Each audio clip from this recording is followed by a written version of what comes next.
Hello student, कैसे हो आप सब। आई होप कि आप लोग अच्छे होंगे और आपकी पढ़ाई बहुत बेहतर चल रही होगी। तो आज की इस वीडियो में क्लास 12 बिहार बोर्ड के हिंदी के चैप्टर 1 बातचीत, जिनका लेखक कौन है तो बालकृष्ण भट्ट जी है इस चैप्टर का लेखक। तो इस वीडियो में हम आपको बातचीत चैप्टर का कुछ ऐसे इंपॉर्टेंट ऑब्जेक्टिव बताने वाले हैं जो कि अक्सर एग्जाम में पूछे जाते हैं और आपको याद रहना भी बहुत जरूरी है। तो आपको ओनली वीडियो को देख लीजिए, आपको हमेशा के लिए याद हो जाएगा ऑब्जेक्टिव, क्योंकि हम कुछ ऐसा यूनिक आपको बताते ही हैं कि आपको याद बिना रटे हुए हो जाता है। तो सबसे पहला है, और ये जो भी ऑब्जेक्टिव हम बता रहे हैं और अक्सर एग्जाम में यानी एग्जाम के कोडिंग है और साथ में अक्सर यानी 100% में 95% एग्जाम में पूछे जाते हैं। तो इतना चांस है ये सब ऑब्जेक्टिव लड़ने का। तो चलिए, सबसे पहला ऑब्जेक्टिव है बातचीत शीर्षक निबंध के निबंधकार का नाम बताएं। यानी यहाँ पर कहना चाहते हैं कि बातचीत चैप्टर का लेखक कौन है। तो आपको याद रखना है बालकृष्ण भट्ट बातचीत चैप्टर का लेखक है। तो इसको हम ट्रिक के माध्यम से याद करा देते हैं। जब हम लोग बाल अवस्था में रहते हैं, तो हम लोग बातचीत बहुत ज्यादा करते हैं। तो बाल अवस्था में हम लोग बातचीत ज्यादा करते हैं, तो बातचीत का लेखक कौन हो जाएगा तो बालकृष्ण भट्ट हो जाएगा। इस तरह से हम आपको ट्रिक के माध्यम से याद कराते हैं। अगर आप नहीं देखें ट्रिक के सभी चैप्टर के नाम, सभी लेखक का नाम ट्रिक के माध्यम से याद करने वाला वीडियो, तो उसका लिंक डिस्क्रिप्शन बॉक्स में दे देंगे, या फिर आप चैनल पर ट्रिक वाला वीडियो आप देख लीजिएगा। उस पर आपको टोटल हिंदी के और इंग्लिश के ट्रिक वाला वीडियो आपको मिल जाएगा। नेक्स्ट है बालकृष्ण भट्ट का जन्म कब हुआ था। तो ऑप्शन है 23 जून 1844 ईस्वी को। 23 जून 1844 ईस्वी को किनका जन्म हुआ था तो बालकृष्ण भट्ट का जन्म। हम एक लेखक परिचय के साथ भी वीडियो लेकर आए हैं, आप उस वीडियो को भी देख लीजिएगा। आपको 1 से लेकर पूरा 26 चैप्टर तक, यानी पोएट्री के तरफ से, काव्य खंड और गद्य खंड दोनों के तरफ से हम वन शॉट वीडियो लेकर आए हैं। तो इस वीडियो को आप देख लीजिएगा, तो आपको टोटल जन्म, उसके साथ उनका निधन, उनका निवास स्थान, जन्म स्थान, उनका लेखन यानी जो कृतियां लिखे हैं वो आपको टोटल याद हो जाएगा। कहाँ से पढ़े हुए हैं वो सभी ट्रिक के माध्यम से हम याद कराए हुए हैं। तो आप नहीं देखे तो उसको देख लीजिए। अगर आप उसको देख लेते हैं तो आपको 100% ऑब्जेक्टिव एग्जाम में सही होगा। वैसे आप इस वीडियो को देख लीजिए, आपको इसमें भी आपको बहुत कंसेप्ट वन चैप्टर से यानी पहला चैप्टर से क्लियर होने वाला है। बालकृष्ण भट्ट का निधन कब हुआ था तो 20 जुलाई 1914 ईस्वी को। नेक्स्ट है बालकृष्ण भट्ट निवास, उनका निवास स्थान कहाँ है तो इलाहाबाद उत्तर प्रदेश में। किनका जन्म हुआ था तो बालकृष्ण भट्ट जी का जन्म हुआ था। और एक जरूर बताइए कि आपको कितना ऑब्जेक्टिव इसमें सही हुआ और कितना गलत हुआ। नेक्स्ट है बालकृष्ण भट्ट ने मोटा मोटी कितने पुस्तकें लिख दिए हैं। तो आपको याद हम कराए थे कि 1000 लिख दिए थे ट्रिक के माध्यम से। तो इसका ऑप्शन हो जाएगा ए सही। नेक्स्ट है बालकृष्ण भट्ट के प्रसहन का नाम बताएं। वो ये है तीनों, जैसा काम वैसा परिणाम, अचार, बिंडवन और नई रोशनी का बीज। तो ऑप्शन बी है सही, ये तीनों हमने हाईलाइट कर दिया है ताकि आपको याद करने में जरूरत मतलब ज्यादा समय ना लगे। नेक्स्ट है कौन सा उपन्यास बालकृष्ण भट्ट जी का नहीं है। तो आपको याद रखना है अजात शत्रु उनका नहीं है, क्योंकि हमने याद आपको कराया था रहस्य कथा, नूतन ब्रह्मचारी, 100 अजान एक सुजान, गुप्त बैरी, रस्ताल यात्रा, उचित दक्षिणा, हमारी गरी, सद्भाव का भाव, सभी है उनका, लेकिन अजात सूत्र उनका नहीं है। उसके बाद है वाक यानी वाक शक्ति के अनेक फायदों में कौन दो है। तो आपको याद रखना है बकवक एवं भाषण नहीं है, स्पीच एवं वक्तृता और बातचीत। ये भी हम आपको ट्रिक के माध्यम से याद कराए थे। वाक शक्ति के अनेक फायदे में कौन दो है तो स्पीच, वक्तृता और बातचीत। नेक्स्ट है बेन जॉनसन का क्या कहना है तो बोलने से ही मनुष्य का रूप का असली साक्षात्कार होता है। ऑप्शन हो जाएगा ए सही। नेक्स्ट है एडिशन का मत क्या है तो एडिशन का मत है असल बातचीत से दो व्यक्तियों में हो सकती है। 11 नंबर है हिंदी प्रदीप नामक मासिक पत्र बालकृष्ण भट्ट ने इलाहाबाद से हिंदी वार्तिका सभा की ओर से कब निकाला तो 1 सितंबर 1877 ईस्वी को। आपको याद रखना है ऑप्शन बी। नेक्स्ट है हिंदी प्रदीप कितने वर्ष तक प्रकाशित हुआ, यानी कितने वर्ष में प्रकाशित हुआ। तो आपको याद रखना है 33 वर्ष में। ये भी हम आपको ट्रिक के माध्यम से याद कराए थे।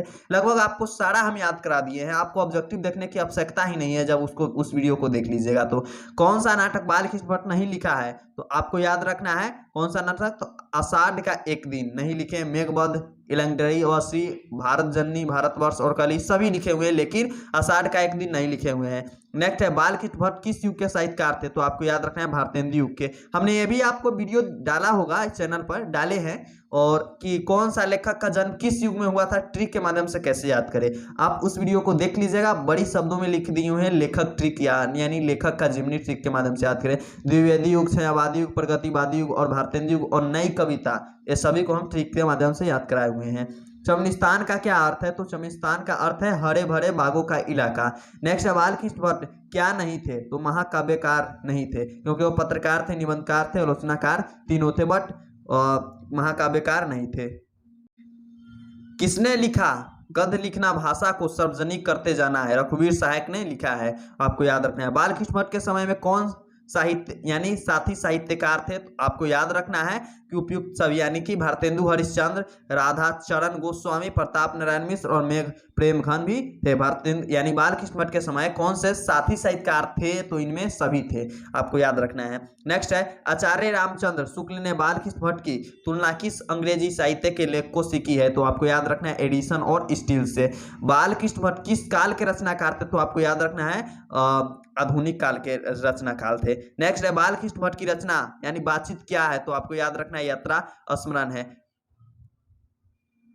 नेक्स्ट है दमयंती स्वयंवर किनकी रचना है? दमयंती स्वयंवर किसकी रचना है? अक्सर एग्जाम में पूछे जाते हैं, आपको हाईलाइट भी करवाए हैं क्योंकि आप जब हम चैप्टर एक्सप्लेन कर रहे थे यानी चैप्टर के समरी बता रहे थे उस टाइम आपको हम हाईलाइट कराए हुए थे कि दमयंती स्वयंवर बालकृष्ण भट्ट जी का रचना है। बातचीत के माध्यम से बालकृष्ण भट्ट क्या बतलाना चाहते हैं? तो ऑप्शन है बातचीत की शैली को बताना चाहते हैं, बातचीत को शैली को बताना चाहते हैं। नेक्स्ट है रॉबिन्सन क्रूसो ने 16 वर्ष के उपरांत किसके मुंह से एक बात सुनी? तो फ्राइडे के मुंह से। नेक्स्ट है वाक शक्ति के अभाव में मनुष्य क्या नहीं कर पाता है? तो ऑप्शन ए बोल नहीं सकता है।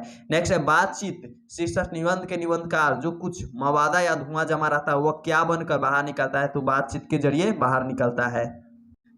27 नंबर क्वेश्चन है बालकृष्ण भट्ट के पिता का नाम क्या थे? तो आपको याद रखना है बेनी प्रसाद भट्ट। 28 है बालकृष्ण भट्ट के पिता पेशे से क्या थे? तो व्यापारी थे, क्योंकि हम आपको हाईलाइट सभी करवा दिए हैं, आपको याद रखने की आवश्यकता हम बार बार क्यों नहीं बोल रहे। अगर आप चैप्टर समरी देख लेते हैं और लेखक परिचय को ट्रिक से कैसे याद करेंगे उस वीडियो को आप देखते हैं, जैसे ही उस वीडियो को आप देखेंगे आपको कहीं भी ऑब्जेक्टिव और ना ही सब्जेक्टिव देखने की आवश्यकता है, और वो भी फ्री ऑफ कोर्स मिल रहा है। तो आपको देखने में क्या जा रहा है, दो हम सहेलिया की बातचीत में यानी बातचीत शीर्षक निबंध के अनुसार रस का समुद्र किनके बातचीत में उमड़ चला आता है?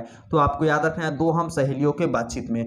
नेक्स्ट है नौजान की निंदा किनकी बातचीत का मुख्य प्रकरण है? तो दो बुढ़े की बातचीत का मुख्य प्रकरण है। नेक्स्ट है लेखक बालकृष्ण भट्ट के मन में अध्ययन की रुचि एवं लालसा किसने जगाई? तो उनकी माँ ने उनके अध्ययन के प्रति उनकी लालसा जगाई। नेक्स्ट है बालकृष्ण भट्ट की रचना निम्न में कौन है? तो बातचीत है, ये भी हम आपको शुरू में ही बाल अवस्था में हम लोग बातचीत बहुत ज्यादा करते हैं।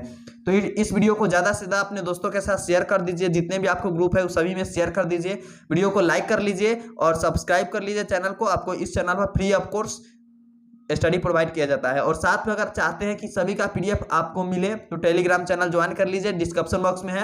अगर आप चैप्टर समरी देखना चाहते हैं पूरा फ्री ऑफ कोर्स 1 से लेकर पूरा 26 तक, तो आपको उसका डिस्क्रिप्शन बॉक्स में लिंक दिया गया है, वहां से आपको प्लेलिस्ट का लिंक, लेखक परिचय का भी और साथ में लेखक समरी का भी, और साथ में चैप्टर एक्सप्लेनेशन, आपको जो मन है उस देख सकते हैं फ्री ऑफ कोर्स नो, और साथ में ऑब्जेक्टिव का भी है, ऑब्जेक्टिव का भी देख सकते हैं, आपको जो अच्छा लगे वही देखिए। तो चैनल को सब्सक्राइब कर लीजिएगा, क्योंकि इस चैनल पर आपको ट्रिक के माध्यम से हंसते हंसाते आपको याद कराया जाता है स्टडी प्रोवाइड। नेक्स्ट वीडियो में मिलते हैं, तब तक के लिए बाय बाय स्टूडेंट।